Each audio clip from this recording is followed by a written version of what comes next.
Itumeleng Khune, okuyigama elaziwayo kwabanye bonozinti bodume ebholeni laseNingizimu Afrika, usanda kubamba iqhaza emqhudelwaneni wokureytha unozinti ohamba phambili eSouth Africa noZenande Funani, lapho kuqaliswe khona onozinti abahlanu abahamba phambili eNingizimu Afrika. Ukhune ngemuva kokubeka uRowan Williams ku-number 1, ubese eshintsha ngokushesha wazikhetha ezibeka esiqongweni ngesikhathi kuvezwe igama lakhe njengonozinti wokugcina ohlwini. Ngaphandle kokunanaza, uGudluzi Williams wambeka endaweni yesibili wazigcina endaweni ephezulu njengonozinti ohamba phambili eNingizimu Afrika.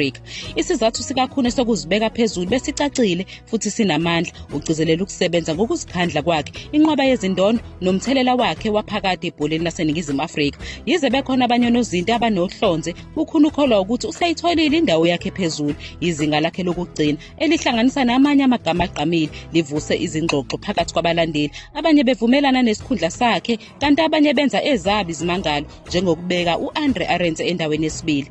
Ukhune waziwa ngelikaMzansi's number 1 goalkeeper. Impumelelo yakhe ebholeni ihlanganisa nokunqoba iNedbank Cup neKaizer Chiefs ngo-2013. Impumelelo yakhe ayichazwa nje ngokukhalipha, kodwa namagalelo akhe ezigabeni ezinkulu zebhola laseNingizimu Afrika. Ukukleliswa kwakhe akukhombisi nje kuphela ukunconywa, kodwa nokuhlonishwa konozinti abenza kahle emqhudelwaneni emikhulu efana neNedbank Cup.